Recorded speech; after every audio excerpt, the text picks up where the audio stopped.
Everyone, welcome back new video. So আজকে ভিডিওতে আমি আপনাদের সাথে শেয়ার করব যে ব্যাংক স্টেটমেন্ট কিভাবে রেডি করবেন। অর্থাৎ উচ্চশিক্ষার জন্য দেশের বাইরে আসবেন তাদের খুবই একটা গুরুত্বপূর্ণ ডকুমেন্টস হলো ব্যাংক স্টেটমেন্ট রেডি করা। সো আজকে ভিডিওতে আমি ব্যাংক স্টেটমেন্ট নিয়ে ডিটেলস আলোচনা করব। সো আমি 4টা কোশ্চেনের অ্যান্সার দিব। আশা করি এই 4টা কোশ্চেনের অ্যান্সার আপনি জানলে ব্যাংক স্টেটমেন্ট কীভাবে রেডি করবেন, কীভাবে কোন ব্যাংক থেকে ব্যাংক স্টেটমেন্ট নেবেন এবং কত টাকা ব্যাংকে দেখাতে হবে, কত মাস ধরে রাখতে হবে এবং ব্যাংক স্টেটমেন্টে কার নামে দেখাবেন এবং ব্যাংক স্টেটমেন্টটা নিজের নামে দেখাবেন নাকি নিজের বাবা মার নামে দেখাবেন ইত্যাদি নিয়ে আজকে ভিডিওতে আলোচনা করব। সো ফার্স্ট কোশ্চেনটা হচ্ছে যে আপনারা কোথায় থেকে ব্যাংক স্টেটমেন্টটা নেবেন বা কীভাবে নেবেন। ব্যাংক স্টেটমেন্ট রেডি করার সময় আপনি সবসময় প্রথমে গুগলে চেক করে নেবেন বাংলাদেশে কোন কোন ব্যাংকগুলো গ্রিন জোনে আছে, অর্থাৎ বাংলাদেশে কোন কোন ব্যাংকের রেপুটেশনগুলো ভালো। যেমন আমি যদি বলি eastern bank, city bank, prime bank, Sonali bank, Pubali bank ইত্যাদি অনেক ব্যাংক আছে। যে এইসব ব্যাংকের স্টেটমেন্টগুলো আপনি যদি উচ্চশিক্ষার জন্য জমা দেন তাহলে আশা করি কোনো সমস্যা হয় না। সো অবশ্যই চেষ্টা করবেন যে গুগলে সার্চ দিতে, অবশ্যই চেষ্টা করবেন গুগল র্যাঙ্কিংয়ে সার্চ দিয়ে কোন ব্যাংকটা আপনার জন্য ভালো হয় আর কোন ব্যাংকটা আপনার বাসার আশেপাশে আসে ওই ব্যাংকটাই সিলেক্ট করার। তার কারণটা হচ্ছে বাংলাদেশে অনেক ব্যাংক আছে রেড জোনে। বাংলাদেশে কিন্তু অনেক ব্যাংক আছে যেগুলো রেড জোনের। এই ব্যাংকগুলোর স্টেটমেন্ট দিলে অনেক সময় ইউনিভার্সিটি বা ইমিগ্রেশন এগুলোকে ফেক হিসাবে ধরতে পারে। সো তাই চেষ্টা করবেন সবসময় ভালো একটা ব্যাংকের স্টেটমেন্ট নেওয়ার জন্য। সো সেকেন্ড কোশ্চেনটা হচ্ছে যে কত টাকা দেখাতে হবে, অর্থাৎ আপনার ব্যাংকে কত টাকা দেখাতে হবে, এটা হচ্ছে second question.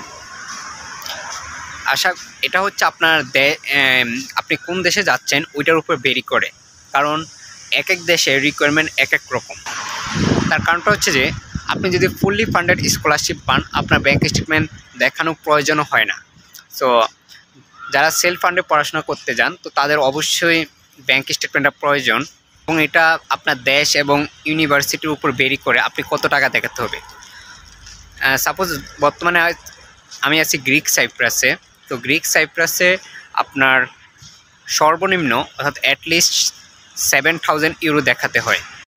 So 7,000 euro Bangla টাকা যদি আমি কনভার্ট করি মিনিমাম 10.5 লক্ষ বা 11 লক্ষ টাকার মতো দেখাতে হয়। আর যদি আপনি সেনজেনিক কান্ট্রির দিকে যদি আপনি হাঙ্গেরি, লিথুনিয়া এইসব কান্ট্রি বা আদার্স কান্ট্রিগুলোতে অ্যাপ্লাই করেন অ্যাটলিস্ট বাংলা টাকায় 20 লক্ষ টাকা বা তার উপরে দেখালে ভালো হয়। সো তারপর আমি বলে রাখি এটা আপনার ইউনিভার্সিটি এবং দেশভেদে ভেরি করে। যেমন আপনি যদি ইউএসএ অ্যাপ্লাই করতে চান তাহলে আপনাকে দেখাতে হবে 40 লাখ বা 50 লাখের। আপনাকে ইউনিভার্সিটির উপর ভেরি করে অ্যাটলিস্ট আপনাকে 30 লক্ষ টাকা দেখাতেই হবে। তো এটা সত্যি যে বাংলাদেশে যারা মিডল ক্লাস থেকে বিলং করতেছেন তাদের ফ্যামিলির অ্যাকাউন্টে হয়তো এত টাকা দেখানো কোনোদিন পসিবল হয় না বা এত টাকা থাকবেও না ব্যাংকে যে 15-16 লক্ষ টাকা বা 20 লক্ষ টাকা এরকম, কিন্তু কোনো ফ্যামিলি তার ব্যাংক অ্যাকাউন্টে রাখে না, ব্যাংকে রাখা পসিবল হয় না।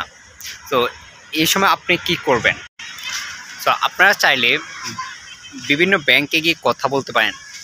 বিভিন্ন ব্যাংক স্টুডেন্টদেরকে হেল্প করে থাকে, অর্থাৎ তারা স্টুডেন্ট লোন দিয়ে স্টুডেন্টদেরকে হেল্প করে এবং তার ব্যাংক স্টেটমেন্টটা কিন্তু তারা রেডি করে দেয়। অ্যান্ড বাংলাদেশ থেকে কিন্তু ম্যাক্সিমাম স্টুডেন্টরা এভাবে আসতেছে, কারণ এটা সত্যি যে কারো বাবা মায়ের অ্যাকাউন্টে 6 মাস বা 1 বছর ধরে 15-20 লক্ষ টাকা রাখা পসিবল হয় না। সো আপনারা চাইলে বিভিন্ন ব্যাংকে গিয়ে সো আপনারা কী করবেন, ব্যাংকে যাবেন, ব্যাংকে গিয়ে তাদের সাথে কথা বলবেন যে আমি এইভাবে দেশের বাইরে পড়াশোনা করতে যাচ্ছি, আমার বাবার অ্যাকাউন্ট বা মায়ের অ্যাকাউন্ট বা নিজের অ্যাকাউন্টে এত লক্ষ টাকা দেখানো দরকার 3 মাস 4 মাস বা 6 মাসের জন্য, তো তারা আপনাদেরকে হেল্প করবে। বাংলাদেশে বিভিন্ন ব্যাংক আছে, তারা হেল্প করে। আমি ব্যাংকগুলোর নাম মেনশন করতেছি না, তারপর আপনারা যাবেন, গিয়ে দেখবেন তারা আপনাদেরকে হেল্প করবে। আপনারা যদি 50 লক্ষ টাকার আপনার বাবা মা, অর্থাৎ আপনি ব্যাংক অ্যাকাউন্টে যত টাকা স্টেটমেন্ট দেখাতে চান না কেন, তারা ঠিক তত টাকাই কিন্তু আপনাকে দেখিয়ে দিবে। অর্থাৎ আপনার ব্যাংকে যত টাকা প্রয়োজন হয় আপনি তাদের সাথে কথা বলবেন, তারা আপনাকে অত টাকা পরিমাণ, আপনার ব্যাংকে যত টাকা দেখানো দরকার আপনি ব্যাংকে গিয়ে কথা বলবেন, তারা আপনাকে এটা নিয়ে হেল্প করবে। তো আশা করি ব্যাংকে টাকা কত টাকা জমা রাখবেন এবং কিভাবে টাকাটা ম্যানেজ করবেন এটা সম্পর্কে জানতে পারতেছেন। সো কিভাবে টাকাটা ম্যানেজ করবেন, অর্থাৎ তাদের সাথে কথা বলবেন, দেখবেন তারা আপনাকে স্টুডেন্ট লোন বিষয় নিয়ে হেল্প করবে। থার্ড কোশ্চেনটা ছিল যে আপনি কত মাস ধরে রাখতে হবে, অর্থাৎ এটাও দেশের উপর ভেরি করে। যেমন আমি বর্তমানে গ্রিক সাইপ্রাসে আছি, তো গ্রিক সাইপ্রাসে অ্যাটলিস্ট 3 মান্থের স্টেটমেন্ট দেখালেই চলে। অর্থাৎ আপনার বাবা মায়ের অ্যাকাউন্ট বা নিজের অ্যাকাউন্টে 3 মাস ধরে টাকাটা রাখলে এটা এনাফ, বা এর চেয়ে বেশি স্টেটমেন্ট দেখাতে পারলে এটা আপনার জন্য প্লাস পয়েন্ট। এবং এটাও বিভিন্ন দেশের উপর ভেরি করে। যেমন কোনো কান্ট্রি আপনাকে 6 মান্থের অ্যাটলিস্ট 6 মান্থের স্টেটমেন্ট চায়, অর্থাৎ 6 মান্থ ধরে আপনার অ্যাকাউন্ট বা আপনার বাবার অ্যাকাউন্টে 20 লক্ষ টাকা এরকম রাখতে বলে। অনেক দেশে অ্যাটলিস্ট 6 মান্থ ধরে আপনার ব্যাংক স্টেটমেন্ট দেখাতে হয়। সো এটা দেশের উপর ভেরি করে। আপনি যে দেশে অ্যাপ্লাই করবেন অবশ্যই জেনে নেবেন যে আপনাকে অ্যাটলিস্ট কত মাস ধরে আপনার ব্যাংক স্টেটমেন্টটা দেখাতে হবে। সো লাস্ট কোশ্চেনটা ছিল যে ব্যাংক স্টেটমেন্টটা যে নেবেন এটা কার অ্যাকাউন্টে রাখবেন, বা টাকাটা যে রাখবেন আপনাকে নিজের অ্যাকাউন্টে ব্যাংক স্টেটমেন্ট দেখাবেন, নাকি আপনার প্যারেন্টস বাবা মায়ের অ্যাকাউন্টে, নাকি আপনার বাবা নাকি আপনার মা বা উভয়ের নামে আপনি ব্যাংক স্টেটমেন্টটা রেডি করবেন বা ব্যাংক স্টেটমেন্টটা দেখাবেন। তো সবচেয়ে ভালো হয় যে আপনার প্যারেন্টসের নামে বা আপনার বাবার নামে আপনার ব্যাংক স্টেটমেন্টটা দেখান। তার কারণটা হচ্ছে যে আপনি একজন স্টুডেন্ট, সো আপনার সকল লিভিং কস্ট এবং স্টাডি কস্ট এগুলো আপনার ফ্যামিলি বেয়ার করবে, বিশেষ করে আপনার বাবা বেয়ার করবে।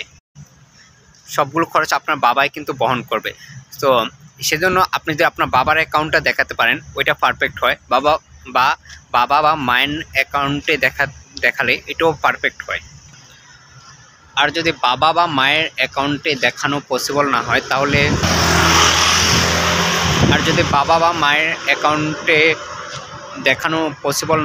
বা আপনি আপনার নিজের নামও দেখাতে পারেন। সো এটা অবশ্যই জেনে নেবেন যে কোন কান্ট্রি নিজের নামে অ্যাকসেপ্ট করে। অর্থাৎ বিশেষ করে ম্যাক্সিমাম কান্ট্রি কিন্তু আপনার বাবা বা মায়ের নামে বা আপনার প্যারেন্টসের নামে ব্যাংক স্টেটমেন্ট চায়। সাপোজ ধরেন আমি গ্রিক সাইপ্রাসে আছি, সো আমি যখন আমার ব্যাংক স্টেটমেন্টটা ইউনিভার্সিটিকে দেখাইছিলাম, সো তখন আমি কিন্তু আমার বাবার নামে দেখাইছি। সো ওইটা কিন্তু আমি আমার বাবার অ্যাকাউন্ট থেকে দেখাইছি। সো আমার কিছু ফ্রেন্ড আছে তারা কিন্তু তাদের নিজের নামে ব্যাংক স্টেটমেন্ট দেখিয়েও তারা কিন্তু ভিসা এবং এই দেশে আসতে পারছে। তো আমার কিছু ফ্রেন্ড সার্কেল আছে তারা কিন্তু নিজের নামও দেখাইছে, সো তারাও কিন্তু তেমন কোনো প্রবলেম হয় নাই, তারাও এই দেশে ভিসা পেয়েছে এবং এই দেশে আসতে পারছে। সো এটা দেখে নেবেন যে কোন দেশে রিকোয়ারমেন্টটা কেমন, যে আপনার নিজের নামে দেখাতে হবে নাকি আপনার প্যারেন্টসের নামে দেখাতে হবে।